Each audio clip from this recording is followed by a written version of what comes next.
예수의 이름으로 기도함이. 오늘은 공동체로서의 교회라는 제목으로 말씀을 증거하도록 하겠습니다. 지난 코로나19로 인해 한국교회 안에서 여러 고민과 질문이 있었습니다. 그 중에 큰 화두는 교회론이었습니다. 하나님이 세상을 창조하신 이래로 처음으로 비대면 온라인 예배가 실시되면서 그 가운데 교회라는 것은 과연 무엇인가 하는 질문을 모두가 하게 되었습니다. 교회가 무엇입니까? 성경 전체에서 이 교회라는 단어가 제일 먼저 등장한 말씀은 마태복음 16장 18절의 말씀입니다. 또 내가 네게 이르노니 너는 베드로라. 내가 이 반석 위에 내 교회를 세우리니 음부의 권세가 이기지 못하리라. 아멘. 예수님께서 이 땅에 오셔서 제자들에게 가르쳐 주신 것은 바로 하나님 나라였습니다. 예수님께서는 세례 요한에게 세례를 받으시고 광야로 가셔서 40일 동안 금식하며 기도하셨습니다. 그리고 땅으로 오셔서 사람들에게 마침내 복음을 전하시는 주님의 사역을 시작하게 되었습니다. 바로 그때 첫 메시지는 이것입니다. 마태복음 4장 17절 말씀인데요. 이때부터 예수께서 비로소 전파하여 이르시되 회개하라 천국이 가까이 왔느니라 하시더라. 예수님께서 비로소 복음을 전하시고 사역을 시작하시는 그 첫 메시지, 회개하라 천국이 가까이 왔느니라. 천국, 곧 하나님 나라를 전해 주셨던 것이죠. 우리 교회가 늘 강조하고 있습니다. 바로 예수님의 사역의 핵심이 무엇이라고 했습니까? 하나님 나라입니다. 여러분 이것만 바로 아셔도 여러분들은 신앙생활에 있어서 그리고 예수님의 그 삶에 있어서 가장 중요한 한 가지를 알게 되는 것입니다. 그런데 마태가 이 하나님 나라를 천국이라고 표현을 하면서 이것은 마치 하늘에 있는 어느 장소를 생각하게 되고 또 그러다 보니 이것은 우리가 죽어서 가야 하는 어느 곳으로 인식을 했습니다. 그러나 이 천국이라는 것은 우리가 죽어서 가야 할 어느 곳도 포함이 되지만 예수님이 오심으로부터 이 땅 가운데 시작된 하나님 나라를 말씀하시는 것입니다. 그리고 예수님께서는 십자가에 죽으시고 부활하신 후에 제자들과 함께 하시면서도 계속해서 예수님은 하나님 나라를 전해 주셨습니다. 사도행전 1장 3절의 말씀인데요. 그가 고난 받으신 후에 또한 그들에게 확실한 많은 증거로 친히 살아계심을 나타내사 40일 동안 그들에게 보이시며 하나님 나라의 일을 말씀하시니라. 그러니까 예수님의 사역의 시작도 하나님 나라의 선포였고 예수님께서 부활하신 후 제자들과 함께 하시면서 그 남은 시간도 하나님 나라의 이야기를 전해 주셨던 것이었습니다. 예수님의 사역의 전부가 하나님 나라였습니다. 그런데 예수님이 십자가에 돌아가시기 전에 제자들과 함께 하실 때에 제자들에게 예수님이 어느 날 물으셨습니다.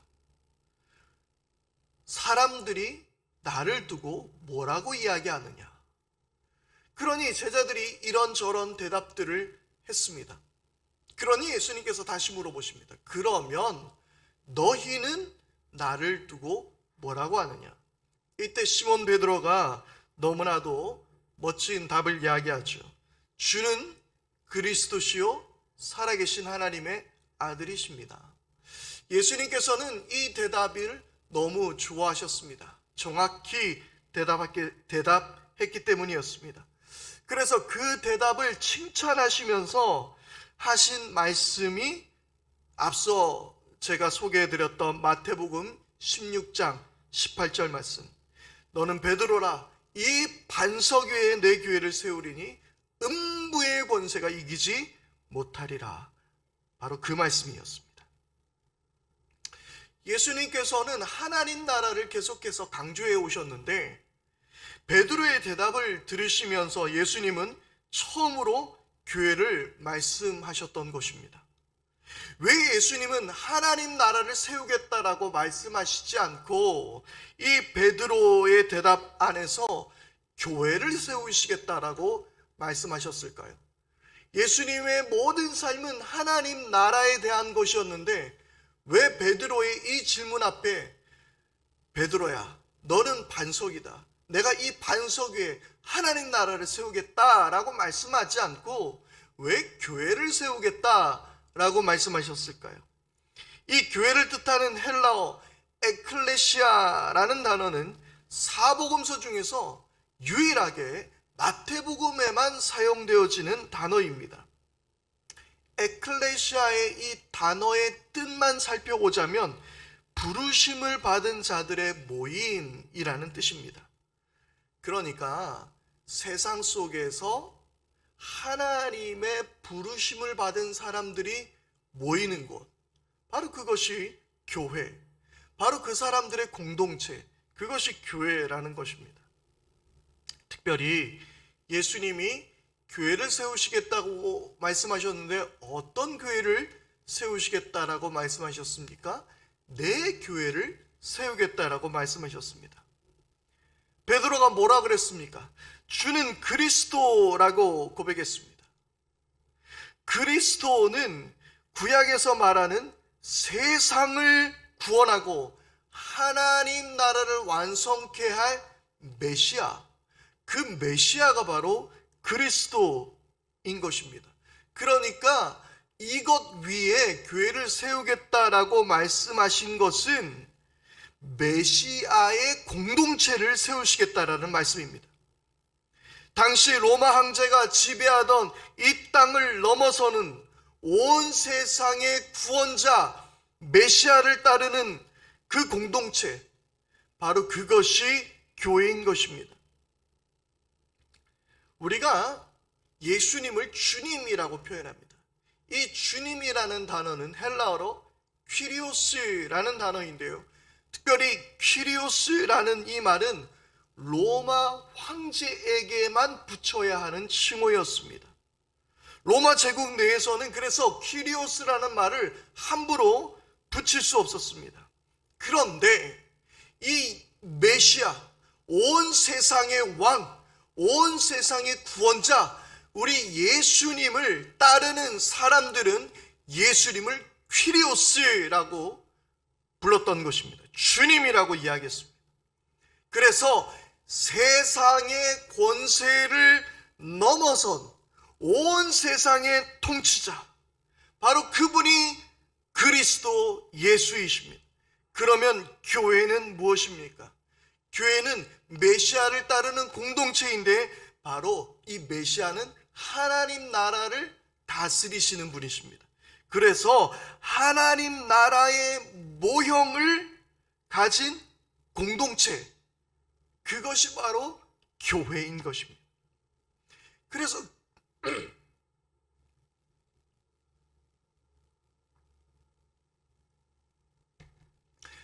교회는 조직이나 제도, 특별한 예배 형태, 아니면 장소나 건물을 지칭하는 단어가 아니었던 것입니다. 교회는 하나님 나라를 보여주는 공동체인 것입니다. 그러므로 교회는 하나님 나라 백성의 공동체입니다. 보이지 않는 하나님 나라의 모델이 바로 교회 공동체입니다. 세상 사람들이 물어봅니다. 하나님 나라가 어디 있느냐? 그때에 하나님 나라가 여기 있습니다 라고 보여주는 것이 바로 교회 공동체라는 거예요. 세상에 많은 사람들이 하나님 나라를 내가 보면 믿겠습니다. 그렇게 이야기할 때에 하나님 나라를 보시고 싶습니까? 우리 교회가 하나님 나라입니다. 이렇게 고백할 수 있는 것이 바로 교회라는 거예요. 코로나19는 바로 이러한 교회의 본질을 다시 들여다보게 했습니다. 조직으로서, 모임으로서, 건물로서, 장소로서의 교회가 무너지자 진짜 교회는 무엇인가 다시 고민하게 된 것입니다. 다시 한번 이야기합니다. 교회는 하나님 나라 백성의 공동체입니다. 교회는 온라인이라는 환경을 통해서 새로운 예배를 시작하게 되었습니다. 많은 목회자들이 유튜브를 시작하고 온라인 수련회 그리고 온라인 부흥회 이런 것들이 지금 생겨나고 있습니다. 참 감사한 것은 예전에 좋은 목사님, 그런 목사님 설교를 들으려면 굳이 찾아가서 우리가 함께 했지만 왜 우리 교회는 저런 목사님을 부흥 강사로 못 모실까? 뭐 이런 생각도 많이 했지만 이제는 마음만 먹으면 어느 목사님이든 부흥의 말씀을 우리가 들을 수도 있는 거예요. 참 그런 면에 있어서는 좋은 것 같아 보이기도 합니다. 우리 교회도 작년 2월 달에 유튜브 첫 방송을 시작했습니다. 그리고 지금 제가 그 영상들을 업로드한 영상들을 세어보니 약 300여 개가 넘었습니다. 그리고 구독자 수는 어제 제가 밤에 확인한 통계로는 108명입니다. 많은 거예요. 물론 조회수는 사실 좀 밝히기가 어렵지만 아무튼 많은 분들이 구독해주고 그리고 저희 교회 컨텐츠들을 함께 나누고 있습니다. 주변 목사님들이나 방송 관계자 되신 그 봉사자분들의 연락도 많이 받습니다. 그러면 제가 그에 따라서 필요한 조언을 해드립니다. 저희 교회는 지금 어느 교회 못지않은 좋은 온라인 방송 시스템을 갖추고 있습니다. 그래서요, 올해 2021년 새해표를 교회 새로운 길을 가다라고 정했습니다. 새로운 것을 추구하고 디지털 목회를 강화하기 전에 가장 먼저 강조해야 하는 것이 있다면 그것은 바로 가장 아날로그한 것입니다. 디지털의 모든 시작도 바로 이 손끝이라는 아날로그를 통해서 시작하기 때문입니다. 디지털 시대에 감동을 주는 것은 가장 아날로그한 것들입니다. 그래서요, 이 디지털 시장 안에서 가장 많은 인기를 누리는 것들이 따뜻한 이야기들, 가족의 이야기들, 친구의 이야기들, 아니면 음식에 관한 이야기들, 음악에 관한 이야기들, 그런 것들이 디지털화되어서 전해지는 것이죠. 2021년 새해 뭔가 신선하고 새로운 것들을 추구해 보려고 고민을 했습니다. 많은 교회들을 깜짝 놀라게 할 이 젊은 목사의 스마트한 목회가 이제 시작하려면 어떤 것이 필요할까? 여러 가지 아이디어를 고민해 봤습니다.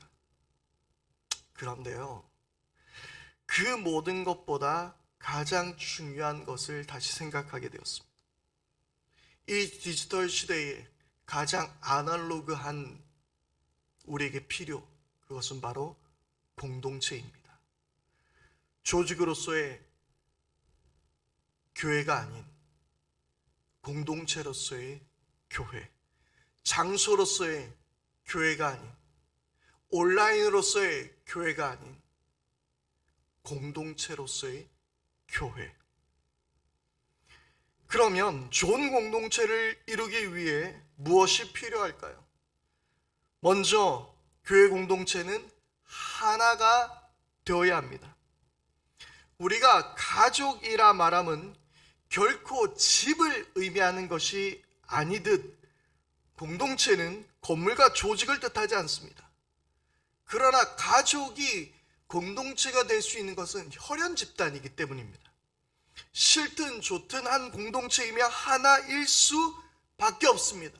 싫어하고 좀 내 마음에 들지 않아도 어쩔 수 없이 엮어져 있는 것이 가족 공동체입니다. 서로의 피로 연결되어 있기 때문에 그것이 생물학적이든 사회학적이든 하나의 공동체일 수밖에 없습니다. 그런데 교회는 어떻습니까? 너무나 다른 사람들이 모여 있는 곳입니다. 피 한 방울 섞여 있지 않은 공동체. 그래서 하나가 되는 것이 무척이나 어렵습니다.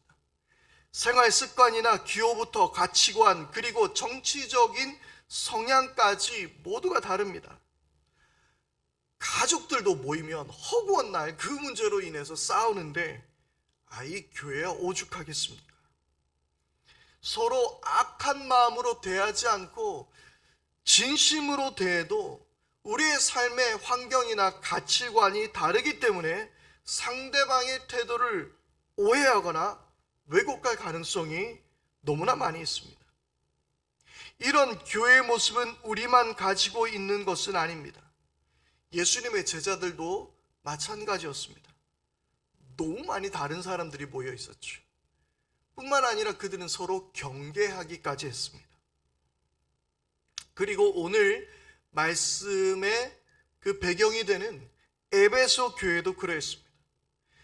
바울이 에베소에서 말씀을 전할 때 많은 유대인들과 이방인들이 함께 바울의 복음을 들었습니다. 그런데 이 유대인과 이방인은 결코 공존할 수 없었습니다.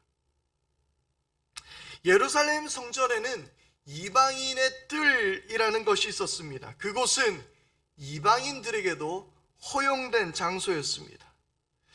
일종의 이것은 이방인들이 예루살렘 성전을 관광하러 올 때에 들르는 곳, 지금으로 따지면 야 여기가 예루살렘 성전이래 라고 말하면서 셀카 한 장 찍을 수 있는 곳, 그것이 바로 성경에서 소개하고 있는 바로 이방인의 뜰입니다.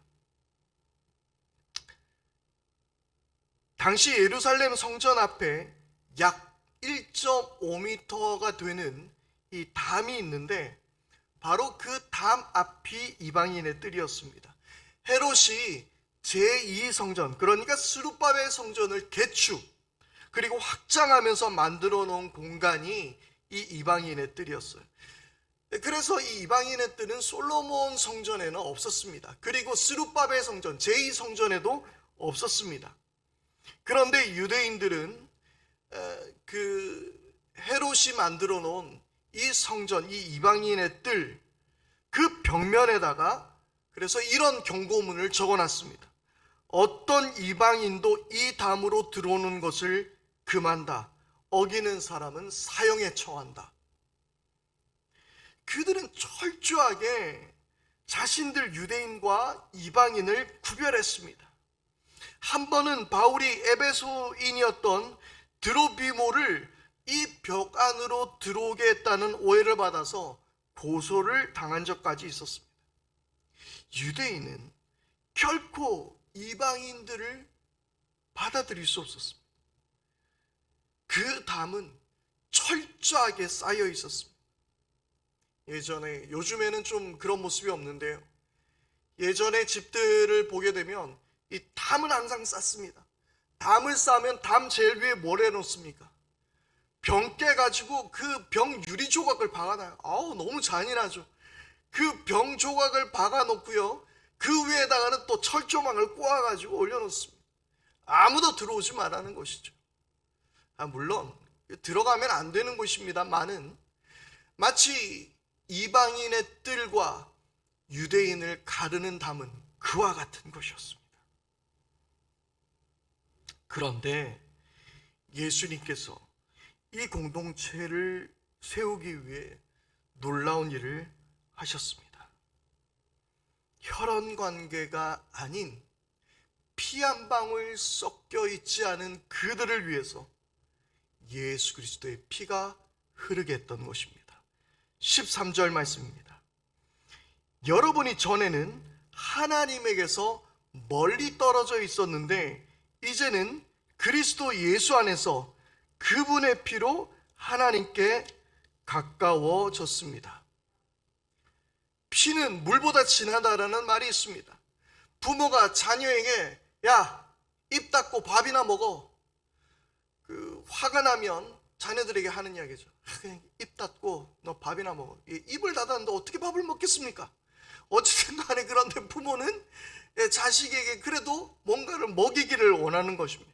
밥은 그래도 먹여야 된다라고 생각하는 것이죠. 그것이 혈연 관계입니다. 그런데 우리는 영원한 예수의 피로 엮어진 혈연 관계가 된 것입니다. 일전에 청년들에게 이 혈액형으로 성격 유형을 구별하는 그러한 일들에 대해서 한번 주의를 준 적이 있습니다. 여러분 아시죠? 이거 아무런 과학적 근거가 없습니다. 허무맹랑한 이야기예요. 그런데 그 청년들에게 이렇게 제가 이야기했습니다. 우리는 A형, B형, AB형, O형으로 나눠져 있는 것이 아니라 우리는 J형이다. 예수님의 피가 흐르는 우리는 지저스형이다. 그렇게 일러준 적이 있습니다. 우리는 십자가에서 피 흘려 죽으신 예수님의 피로 이어진 끊을 수 없는 혈연 관계인 줄 믿습니다. 또한 예수님께서는 우리로 하나가 되게 하기 위해서 그 평화가 되셔서 그분 자체가 우리에게 평화가 되셔서 중간에 막힌 담, 그 깨진 병이 있고 그 철조망이 감겨있는 그 벽을 완전히 허무셨던 것입니다. 14절 말씀입니다. 그리스도는 우리의 평화이십니다. 그리스도께서는 유대 사람과 이방 사람이 양쪽으로 갈라져 있는 것을 하나로 만드신 분이십니다. 그분은 유대 사람과 이방 사람 사이를 가르는 담을 자기 몸으로 허무셔서 원수된 것을 없애시고, 아멘. 앞서 말씀드린 이방인의 뜰에 있는 그 담은 아무도 넘을 수 없는 담이었습니다. 사실 인종적으로 서로를 인정하는 게 뭐 그렇게 어려운 일인가 라고 우리는 생각할 수 있습니다.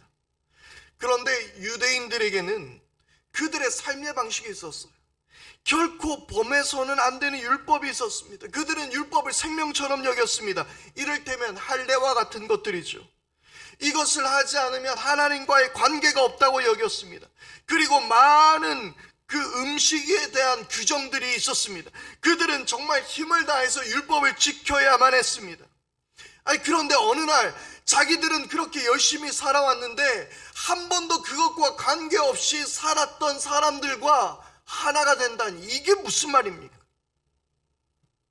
이 말이 안 되는 것이죠. 그런 것과 전혀 상관없는 삶을 살아왔던 사람들과 공동체를 이루는 것, 말이 안 되는 것. 우리만 해도 기성세대와 젊은 세대들 사이에 이 큰 그 갭이 있습니다.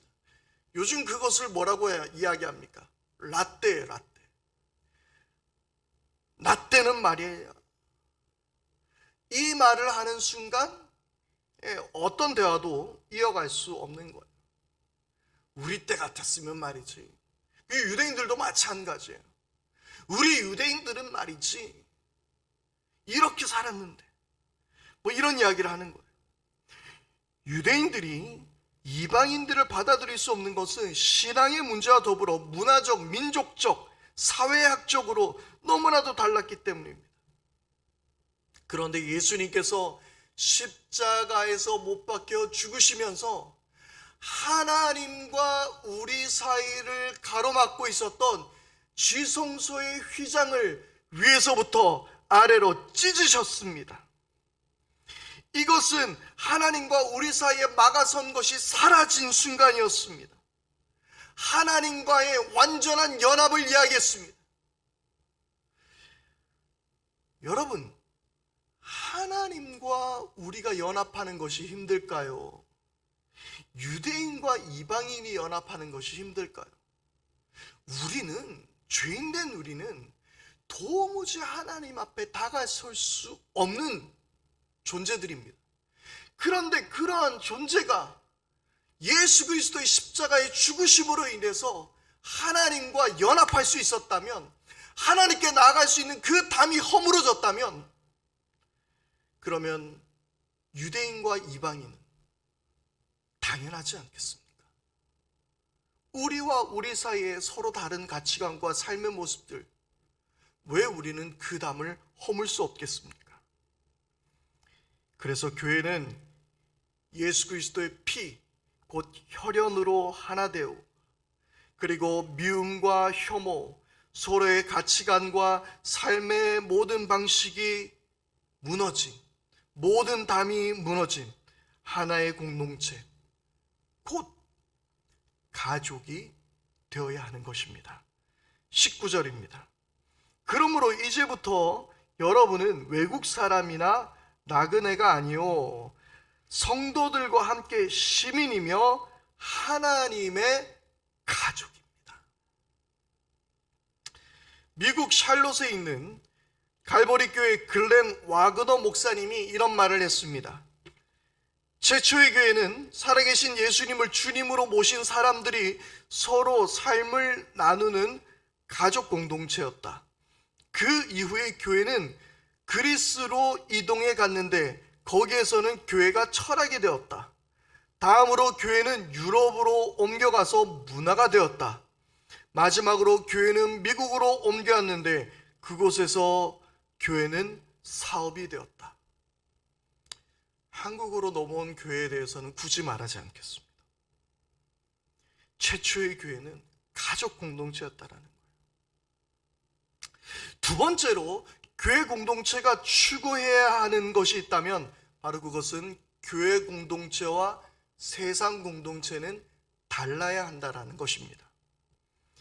교회 공동체는 무엇보다 예수님을 그리스도 메시아로 인정하는 것이며 살아계신 하나님의 아들이심을, 그리고 우리의 주님이 되심을 고백하는 공동체, 그것이 바로 교회 공동체입니다. 그러므로 단지 사용하는 언어와 호칭이 다르다고 교회 공동체라고 말할 수 없는 것입니다. 교회 공동체는 분명 세상 공동체와 달라야 합니다. 우리는 단지 집사님, 권사님, 장로님 이런 호칭이 바뀌었다고, 주여 안에서 살아, 그냥 이런 언어가 바뀌었다고 이것은 교회 공동체라고 주장하지만, 그러나 그것만 바뀐다고 교회 공동체라고 말할 수 없는 거예요. 앞서 말씀대로 우리 안에서 하나님 나라를 보여주는 공동체, 그것이 교회 공동체가 되어야 하는 것입니다. 하나님 나라를 살아내는 백성들로서 가족 공동체가 우리가 되어야 하는 것입니다. 세상에서 공동체를 운영하는 방식과 달라야 합니다. 추구하는 가치관이 달라야 합니다. 청파교회 김기성 목사님은 교회에 대해서 이렇게 이야기합니다. 세상은 그가 가진 영향력이나 힘의 크기에 따라 사람들의 서열을 매깁니다. 하지만 교회에서는 모든 성도들이 서로 지체가 되어 그리스도의 몸을 형성해 나갑니다. 힘과 재능의 크기는 역할의 차이일 뿐 서열은 아닙니다. 하나님께서 각 사람에게 주신 은사는 스스로 만족하라고 주어진 것이 아니라 공동체를 풍성하게 하라고 주신 것입니다. 세상은 쓸모를 가지고 사람들의 우열을 매기지만 교회는 가장 연약한 지체가 가장 귀히 여김을 받습니다. 이 원리가 깨지면 교회는 새로운 세상의 전초기지가 될 수 없습니다. 세상을 지배하는 원리는 경쟁이지만 교회를 지배하는 원리는 협동입니다. 교회는 남보다 앞서가는 10걸음을 경축하기보다는 남들과 함께 걷는 한 걸음을 귀히 여깁니다. 세상은 서로를 지배하려고 하지만 교회는 서로를 섬기려고 합니다. 바로 여러분, 이것이 교회 공동체입니다. 여러분들의 삶의 기호식품을 선택하는 것처럼 혹시 교회를 선택하지는 않으셨습니까? 여러분, 저는 이 교회를 위해서 생명을 걸었습니다. 그 말인 즉슨 여러분에게 제 생명을 바친 것과 같은 의미이지 않겠습니까? 저는 여러분들의 취미 생활에 삶을 걸고 싶지 않습니다. 여러분에게 교회 공동체는 가족과 같은 공동체가 되기를 바랍니다. 내 가진 것을 나누어도 아깝지 않고 서로의 약함과 상처를 보듬어 줄 수 있는 공동체, 바로 그 공동체가 우리 해븐인 공동체가 되어야 하는 것입니다.